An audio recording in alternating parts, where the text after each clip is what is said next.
I miss the 90s. You know what I'm thinking?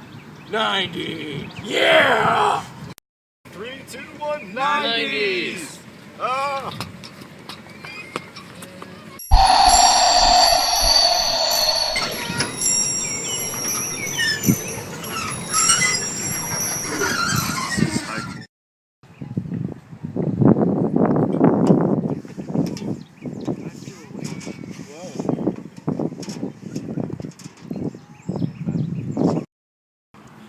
Where are we? I don't know. Let's find out. Oh, my head hurts. Everything. My butt hurts. Shut up. Where are we? Why are we wearing different clothes? Anybody else notice that? No. I feel like that went to like the 20s. Man, I'm 2000. You might be. Yeah.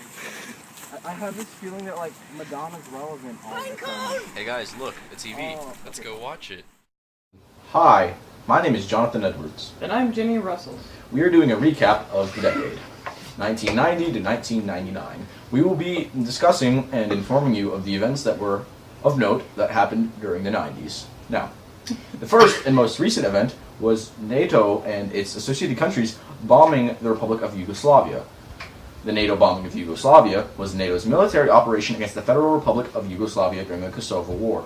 The strikes lasted from the 24th of March 1999 to June 10th, 1999.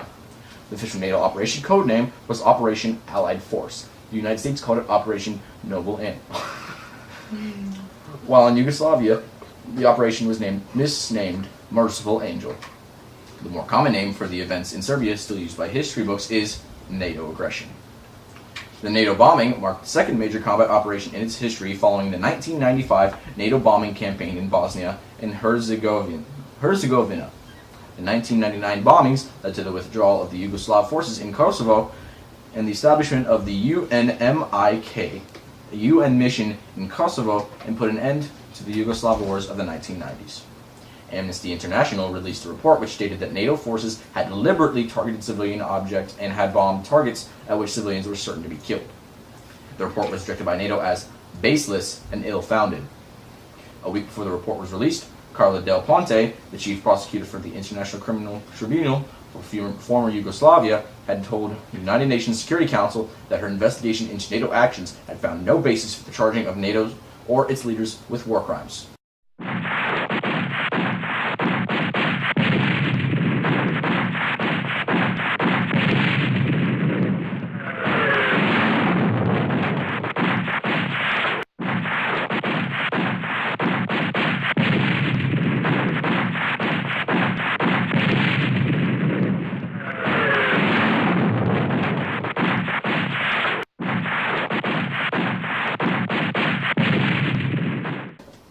Another relevant event that happened in the 90s was the Operation Desert Storm. The first Gulf War, which was codenamed Operation Desert Storm by the American Invasion Force, was initially started by the invasion of Iraq. The Iraqi invasion of Kuwait. Kuwait's invasion by Iraqi troops that began the 2nd of August, 1990, was met with international condemnation and brought immediate economic sanctions against Iraq by members of the UN Security Council. U.S. President George H.W. Bush deployed U.S. forces into Saudi Arabia and urged other countries to send their own forces to the scene. An array of nations joined the coalition. The great majority of the coalition's military forces were from the United States of America, with Saudi Arabia, the United Kingdom, and Egypt as leading contributors. Saudi Arabia paid around $36 billion of the $60 billion cost for the invasion and the operations that were within Iraq. The war was marked by the beginning of live news on the front line of the fight, with the primacy of U.S. news network CNN. In fact, we have uncovered some footage of the war in Iraq, and we will show that to you now. We have to invade Iraq because they are threatening Kuwait, and I hate Saddam Hussein.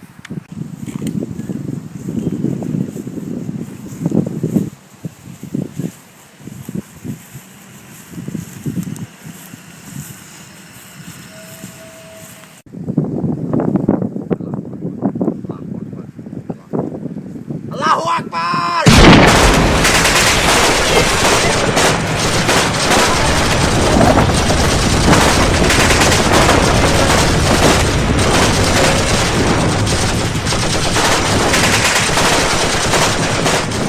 Found him. We should kill him. We have defeated the Iraqi menace. Mission successful. Graphic footage. The initial conflict to expel Iraqi troops from Kuwait began with an aerial bombardment on 17th of January 1991. This was followed by a ground assault on 24th of February. This was a decisive victory for the coalition forces, who liberated Kuwait and advanced into Iraqi territory. The coalition ceased their advance and declared a ceasefire 100 hours after the ground campaign started. Aerial and ground combat was confined to Iraq, Kuwait, and areas on Saudi Arabia's border. Iraq launched Scud missiles against coalition military targets in Saudi Arabia and against Israel. Most of those Scud missiles were intercepted, but a few caused significant damage. Now, not all acts of terrorism and unfortunate events happened outside of the borders of the U.S. One of the acts happened quite close to home this decade. Dr. Russells? The Oklahoma City bombing was a domestic terrorist bomb attack on the Alfred P. Murrah Federal Building in downtown Oklahoma City on April 19, 1995.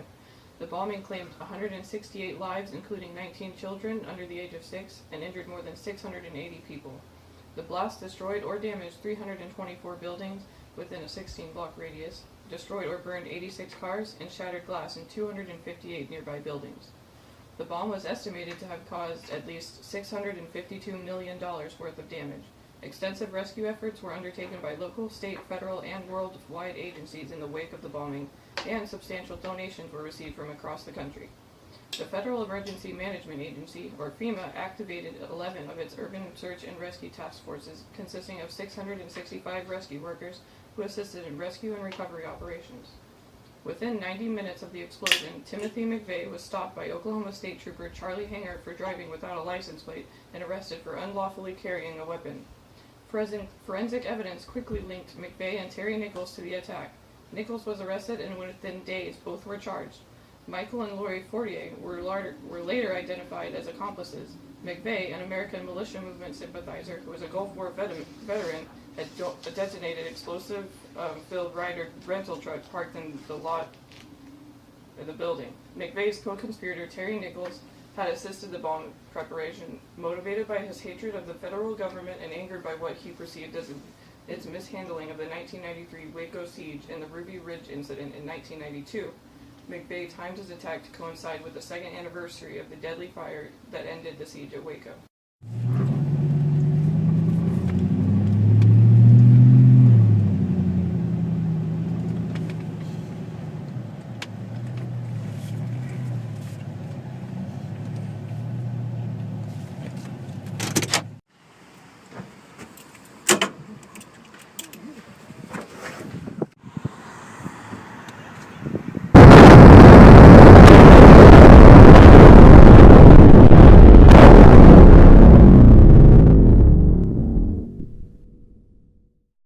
Other news, Nelson Mandela was freed from prison this decade.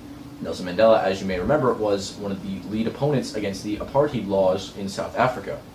Now, a bit of background on his release. Nelson Mandela, who was recovering from tuberculosis caused by night conditions in a cell, in December 1988, Mandela was moved to Victor Verster prison near Paarl, which is a city in South Africa, where he was housed in relative comfort in a warder's house with a personal cook completing his LLB degree. Here, Mandela was allowed many visitors and organized secret communications with an exiled ANC leader, Oliver Tambo. In 1989, Botha suffered a stroke, retaining the state presidency, but stepping down as leader of the National Party to be replaced by the conservative F.W. de Klerk. In a surprise move, Botha invited Mandela over to a meeting over tea in July 1989, an invitation Mandela considered genial. Botha was replaced as state president by de Klerk 6 weeks later. The new president believed that apartheid was unsustainable and unconditionally released all ANC prisoners except Mandela. Following the fall of the Berlin Wall in 1989, de Klerk called his cabinet together to debate legalizing the ANC and freeing Mandela. Although some were deeply opposed to these plans, the clerk met with Mandela in December to discuss the situation, a meeting both men considered friendly before releasing Mandela unconditionally and legalizing all formerly banned political parties on the 2nd of February 1990. Another thing in recent memory was the near impeachment of our president, Bill Clinton. Miss Russells? Bill Clinton, 42nd President of the United States, was impeached by the House of Representatives on 2 charges, one of perjury and one of obstruction of justice on December 19, 1998. 2 other impeachment articles, a second perjury charge, and a charge of abuse of power, failed in the House. The charges arose from the Lewinsky scandal and the Paula Jones lawsuit. He was acquitted by the Senate on February 12, 1999, requiring a 2/3 majority for a conviction. Only 50 senators out of 100 voted guilty on the obstruction charge and 45 on the perjury charge. The Senate was 17 votes short of removing Clinton from office. The Hubble Space Telescope is a space telescope that was carried into orbit by a space shuttle in 1990 and remains in operation. A 2.4 meter, that's 7.9 feet, aperture telescope in low orbit Earth, Hubble's 4 main instruments observe in the near ultraviolet, visible, and near infrared. The telescope is named after the astronomer Edwin Hubble. Hubble's orbit outside the distortion of Earth's atmosphere allows it to take extremely sharp images with almost no background light. Hubble's deep field has been some of the most detailed visible light images ever, allowing a deep view into space and time. Many Hubble observations have led to breakthroughs in astrophysics, such as accurately determining the rate and expansion of the universe. Although not the first space telescope, Hubble is one of the largest and most versatile, and is well known as both a vital research tool and a public relations boon for astronomy. The HST, Hubble Space Telescope, was built by the United States Space Agency, NASA, with contributions from the European Space Agency, and is operated by the Space Telescope Science Institute. The Hubble Space Telescope is one of NASA's great observatories, along with Compton Gamma Ray Observatory, the Chandra X-ray Observatory, and the Spitzer Space Telescope. Space telescopes were proposed as early as 1923. Hubble was funded in the 1970s with a proposed launch in 1983, but the project was beset by technical delays, budget problems, and the Challenger disaster. When finally launched in 1990, scientists found the main mirror had been ground incorrectly, compromising the telescope's capabilities. The telescope was restored to its intended quality by a servicing mission in 1993. T-minus 13 seconds. T-minus 10, go for main engine start. We are go for main engine start. T-minus 6, 5, 4, 3, 2, 1, and liftoff of the Space Shuttle Discovery with the Hubble Space Telescope, our window on the universe. Mission Control, Houston. Roll program. Roger, roll, Discovery. The roll. Another tragedy that is fresh on everybody's minds is the Columbine High School Massacre. The Columbine High School Massacre was a school shooting that occurred the 20th of April, 1999, at Columbine High School in Columbine, an unincorporated area of Jefferson County in the state of Colorado. In addition to the shootings, the complex and highly planned attack involved a firebomb to divert firefighters, propane tanks converted to bombs and placed in the cafeteria, 99 explosive devices, and bombs rigged in cars. 2 senior students, Eric Harris and Dylan Klebel, murdered a total of 12 students and 1 teacher. They injured 21 additional students, with 3 other people being injured while attempting to escape the school. The pair then committed suicide. Although their motives remain unclear, the personal journals of the perpetrators document that they had wished their actions to rival the Oklahoma City bombing that we spoke of earlier this night. The attack has been referred to by USA Today as a suicidal attack, which was planned as a grand, if badly implemented, terrorist bombing. The massacre sparked debate over gun control laws, the availability of firearms within the United States, and gun violence involving youth. Much of the discussion also centered on the nature of high school cliques, subcultures, and bullying, in addition to the influence of violent movies and violent video games in American history.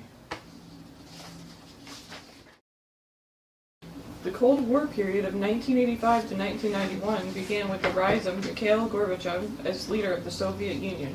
Gorbachev was a revolutionary leader for the USSR, as he was the first to promote liberalization of the political landscape and capitalist elements into the economy. Prior to this, the USSR had been strictly prohibiting liberal reform and maintained an inefficient, centralized economy. The USSR, facing massive economic difficulties, was also greatly interested in reducing the costly arms race with the U.S. President Ronald Reagan. Although peaceful confrontation and arms buildups throughout much of his term prevented the USSR from cutting back its military spending as much as it might have liked. Regardless, the USSR began to crumble as liberal reforms proved difficult to handle and capitalist changes to the centralized economy were badly transitioned and caused major problems. After a series of revolutions in Soviet bloc states, the Soviet Union collapsed in 1991.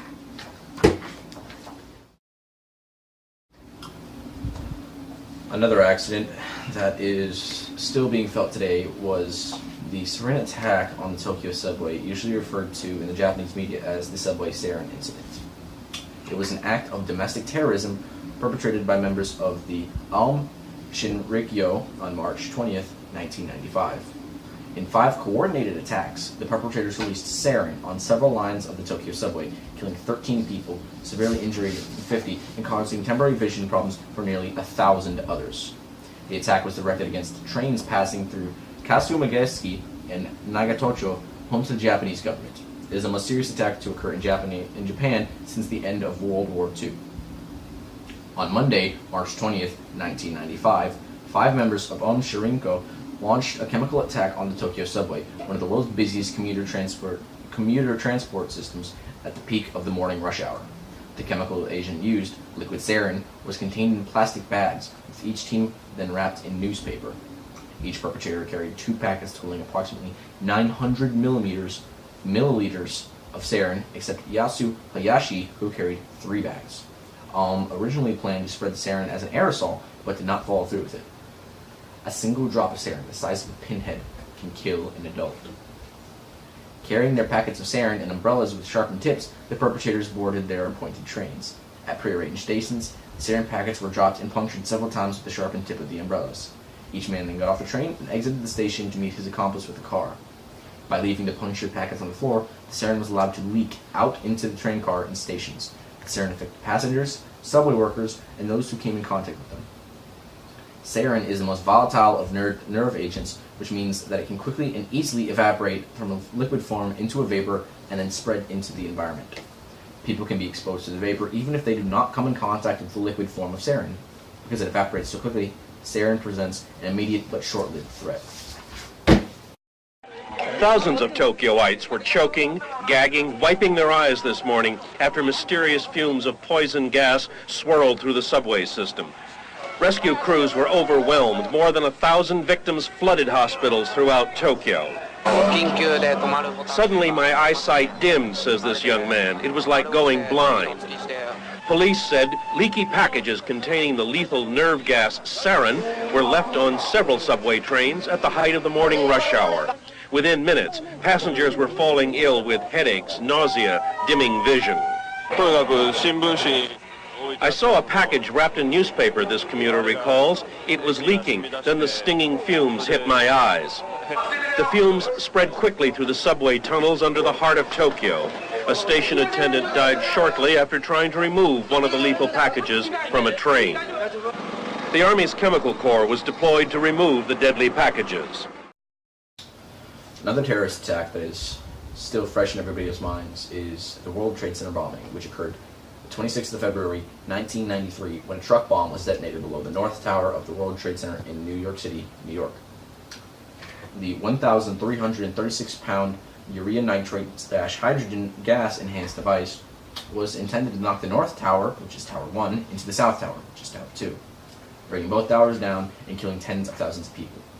Luckily, it failed to do so, but it did kill 6 people and injured more than 1,000. The attack was planned by a group of conspirators including Ramzi Youssef, Mahmoud Abu Halima, Mohammed Saleh, Nidal al-Ayed, Abdul Rahman Yassin, and Ahmad Ajaj. They received financing from Khaled Sheikh Mohammed, Yusuf's uncle. In March 1994, 4 men were convicted of carrying out the bombing: Abu Halima, Ajaj, Ayad, and Salama. The charges included conspiracy, explosive destruction of property, and interstate transportation of explosives. In November 1997, 2 more were convicted: Ramzi Youssef, the mastermind behind the bombings, and Iyad Ismail, who drove the truck carrying the bomb.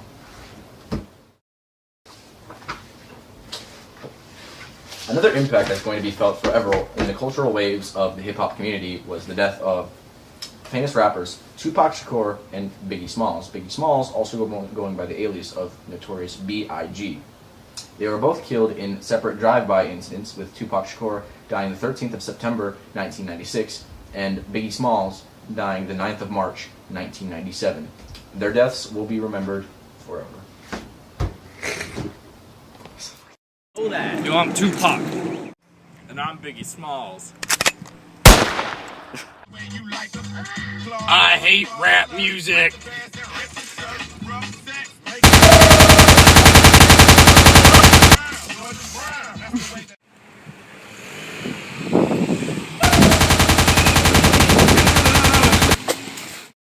I like big butts and I cannot lie. You other brothers can't deny.